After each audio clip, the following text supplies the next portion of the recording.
اور قیامت تک یہ یاد تازہ رہے گی۔ شہادت ایک ایسا مرتبہ ہے کہ ہمارے آقا حضور سید عالم صلی اللہ علیہ وسلم نے بھی شہادت کی تمنا ظاہر فرمائی تھی، لیکن آپ نے یہ بھی ارشاد فرمایا کہ میری امت کو یہ گوارا نہیں ہوگا کہ میں ہر جہاد میں شرکت کروں، ورنہ میں ہر جہاد میں شرکت کروں۔ اللہ کو نہیں منظور تھا، لیکن ہمارے آقا صلی اللہ علیہ وسلم نے شہید ہونے کی تمنا ظاہر کی تھی۔ حدیث شریف میں ہے کہ حضرت سیدنا عبداللہ جو حضرت جابر کے والد گرامی ہیں، یہ جنگ احد میں شہید کر دیے گئے۔ ایک دن حضرت جابر حضور صلی اللہ علیہ وسلم کی بارگاہ میں انتہائی رنجیدہ حالت میں حاضر ہوئے۔ تنہائی، یہ ایک بھائی تھے، ان کی 6 بہنیں تھیں، باپ بہت قرضدار تھے۔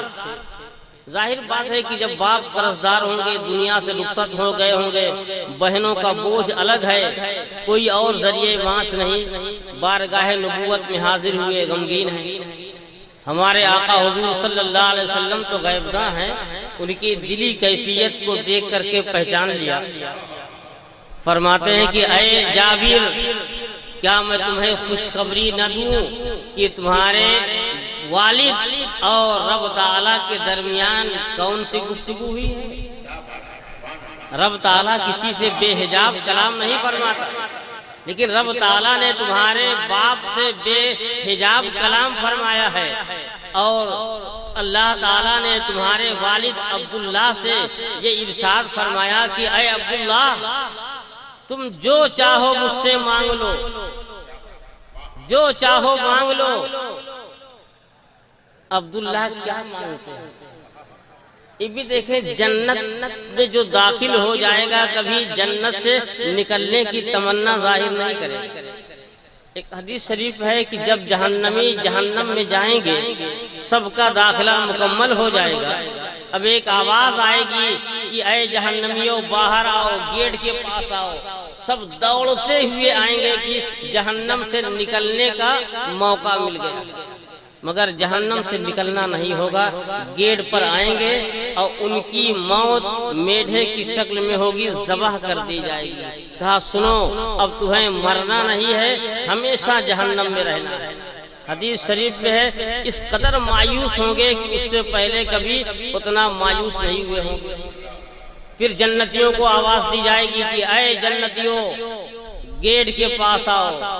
اب جنتی ڈریں گے کہ جنت سے نکلنے کا اعلان ہو رہا ہے، بہت آہستہ آہستہ قدم اٹھائیں گے اور گیٹ کے پاس پہنچیں گے، پھر ان کی بھی موت کو ذبح کر دیا جائے گا کہ جاؤ جنت میں ہمیشہ رہو، تمہیں نکلنا نہیں۔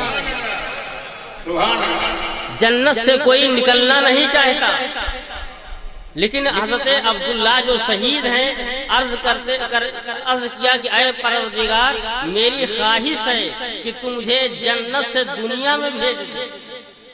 تو جنت سے کوئی نکلنا نہ چاہے اور شہید کو وہ مرتبہ ملتا ہے کہ جنت سے دنیا میں آنے کی خواہش ظاہر کر رہے ہیں۔ اللہ تعالیٰ نے فرمایا کہ یہ میرا فیصلہ ہے کہ اب دوبارہ دنیا میں جانا نہیں ہے۔ تو حضرت عبداللہ نے کہا کہ اے پروردگار، تو ہمارے حال کی خبر دنیا والوں کو دے دو، ہمارے گھر والوں کو ہمارے حال کی خبر دے دو۔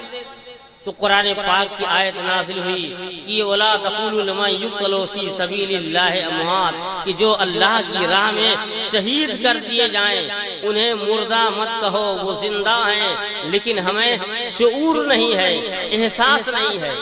دنیا سمجھ رہی کہ گلا کٹ گیا، دنیا سمجھ رہی ہے کہ ہاتھ پیر کٹ گئے، انہیں زمین میں دفن کر دیا گیا، مگر قرآن فرماتا ہے کہ وہ زندہ ہیں، انہیں روزی دی جاتی۔ یہ تو قرآن فرماتا ہے، اہل ایمان کا عقیدہ یہی ہے۔ لیکن آج ایک بات سامنے آئی، ایک شخص کہہ رہا تھا اگر حسین زندہ ہیں تو ان کے نام فاتحہ کیوں کیا جاتا ہے؟ اب آپ سمجھ جاؤ کہ ہم تو ہمیشہ محبت کی بات کرتے ہیں، ہم کسی پر طنز نہیں کرتے۔ لیکن اگر اللہ اور اس کے رسول اور اس کے محبوبوں کی شان میں کچھ کہا جائے، گستاخی کی جائے، تو یہ ہمارے لیے ناقابل برداشت ہے کہ اگر حسین زندہ ہیں تو ان کے نام فاتحہ کیوں دیا جاتا ہے؟ یہ وہی کہتے ہیں کہ جو فاتحے سے چڑھ رکھتے ہیں، وہی تو کہیں گے۔ بتاؤ کوئی امام حسین سے محبت کرنے والا ایسی بات کہے گا؟ ہم نے کہا کوئی تعجب نہیں جو امام حسین کے نانا کو مردہ کہیں، اگر وہ امام حسین کو مردہ کہیں تو کیا بات ہے؟ یہ ان کی اپنی بات۔ بھئی کوئی ہندوستان آزاد ہے، کوئی کیسا بھی عقیدہ رکھے، ہم سے مطلب نہیں ہے، لیکن ہم آپ سے کہتے ہیں اپنا عقیدہ درست رکھیے۔ قرآن سے جو عقیدہ ثابت ہے، حدیث سے جو عقیدہ ثابت ہے، ہمارے بزرگوں سے، آپ کے آباء و اجداد سے جو عقیدہ آپ کو ملا ہے، اسی عقیدے پر ثابت قدم رہیں۔ سنو قرآن تو فرماتا ہے کہ لا تقولوا لمن یقتل فی سبیل اللہ اموات، جو اللہ کی راہ میں شہید کیے گئے انہیں مردہ نہ کہو، بلکہ ایک آیت میں فرمایا گیا کہ مردہ گمان بھی نہ کہو۔ تو امام حسین شہید ہیں کہ نہیں؟ اب کچھ لوگ اب یزید کو رحمت اللہ علیہ کہنے لگے ہیں، کہتے ہیں یزید کے امام حسین باقی معاذ اللہ، ہم کو تو ان سے مطلب نہیں ہے، لیکن قرآن فرماتا ہے کہ شہید کو مردہ نہ کہو، تو امام حسین زندہ شہید ہیں تو زندہ ہیں، اور زندوں کے نام ہم فاتحہ کیوں دیتے ہیں؟ فاتحہ کیا صرف زندوں ہی کے نام ہوتا ہے؟ یہ دعائے صحت ہے، تو دعائے صحت تو زندوں کے لیے ہوتی ہے، لیکن دعائے مغفرت صرف زندوں کے لیے، مردوں کے لیے نہیں ہے، زندوں کے لیے بھی دعائے مغفرت ہے اور مردوں کے لیے بھی دعائے مغفرت ہے۔ سنو آپ نماز جنازہ پڑھتے ہیں، نماز جنازہ میں کون سی دعا کرتے ہیں؟ اللہم اغفر لے حینا و میتنا و شاہدنا و غائبنا، اے اللہ ہمارے زندوں کی بھی مغفرت فرما اور ہمارے مردوں کی بھی مغفرت فرما۔ تو دعائے مغفرت زندوں کے لیے ہے کہ نہیں؟ جیسے مردوں کے لیے دعائے مغفرت، ویسے زندوں کے لیے بھی کیا ہے؟ دعائے مغفرت ہے۔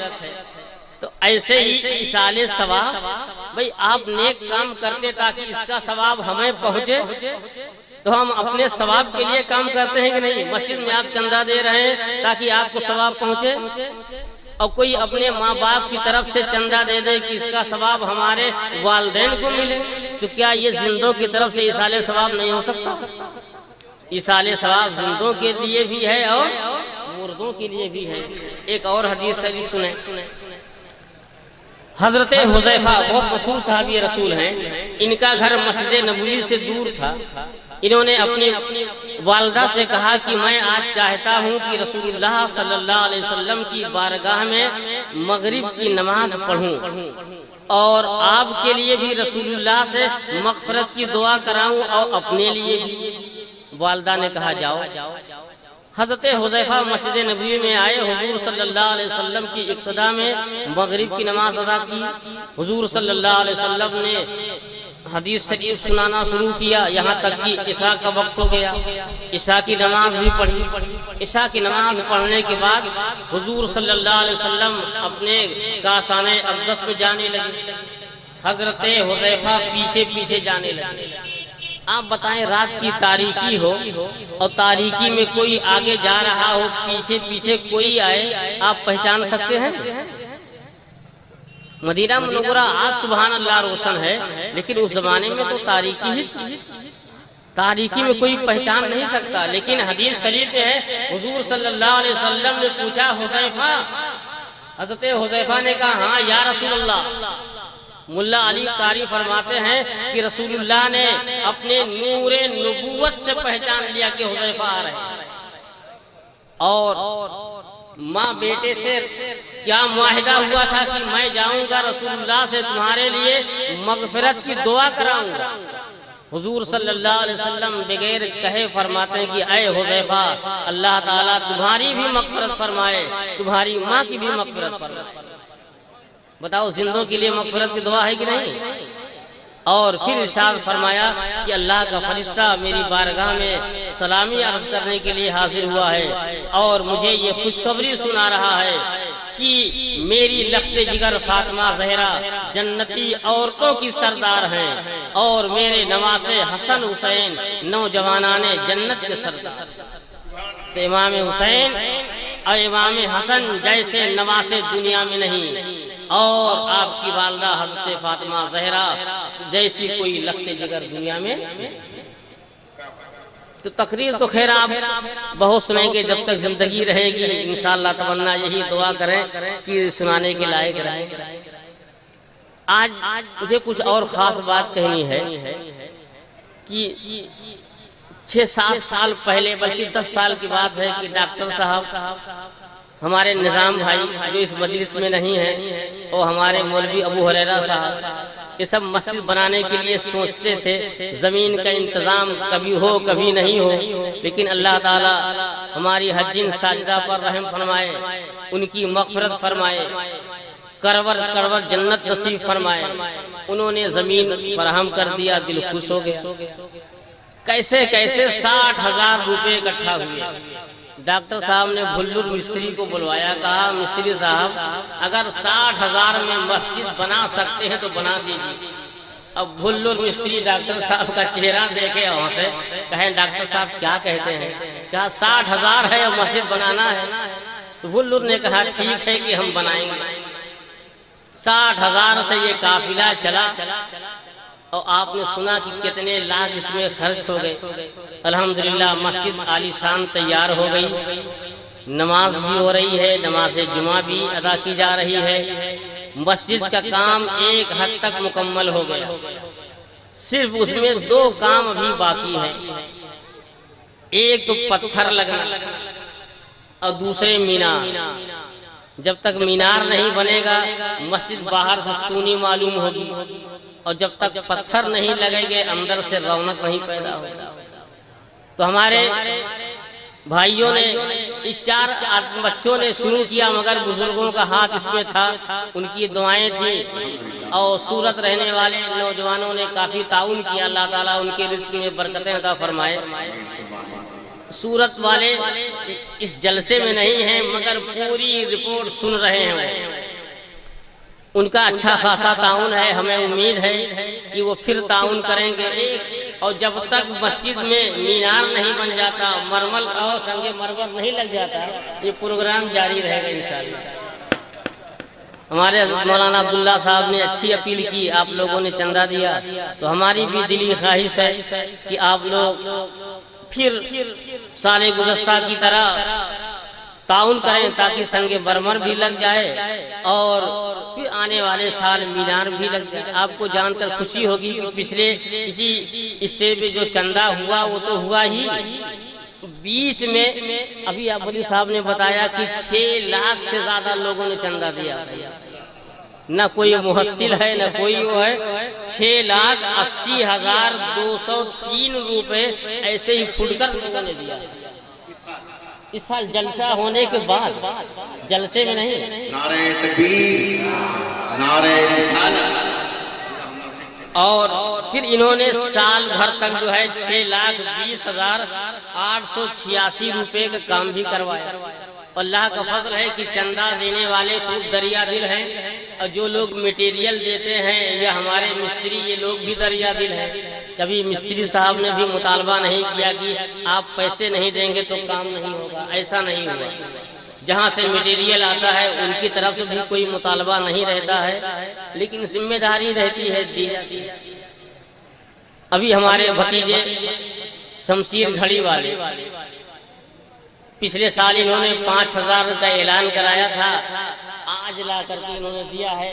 تو چچا سے وعدہ کیا تھا، کہا کہ دھیرے سے رکھ لیجئے نہیں، تو کہا لیکن بھائی بھتیجے ہیں نا، انہوں نے کہا یہ تو پچھلے سال کا ہے اور 1,051 روپیہ انشاءاللہ میں کل نقد دے دوں گا. اور ان کے کئی بھائیوں نے الحمدللہ بہت اچھا چندہ دیا. ان کے والد جو ہمارے بھائی ہیں یہ بھی پیچھے نہیں، انہوں نے دیا، انشاءاللہ دیتے رہیں گے. اور ان کے دادا مولوی سید علی صاحب یہ سب ایسے ہیں کہ جن سے میرا بالکل جگری تعلق ہے. تو میرا تو حق ہے بھتیجوں سے بھی بھائی سے بھی اللہ تعالیٰ ان کے رزق میں برکتیں عطا فرمائے اور بھی حوصلہ عطا فرمائے. تو جن جن لوگوں نے اس میں چندہ دیا، زمین دی، جس طرح بھی محنت کی، میری دعا اللہ تعالیٰ سب کی محنتوں کو قبول فرما لے اور ہماری مسجد کو پائے تکمیل تک پہنچا دے۔ اور مولانا عبداللہ صاحب نے جو کہا ہم بھی وہی کہتے ہیں کہ مسجد تو بنا لینا آسان ہے، مگر نماز کی پابندی یہ اس سے زیادہ ضروری ہے۔ نماز کی پابندی کریں ماشاءاللہ۔ اور ایک اور خاص بات، ہم تو امام حسین کے ماننے والے ہیں۔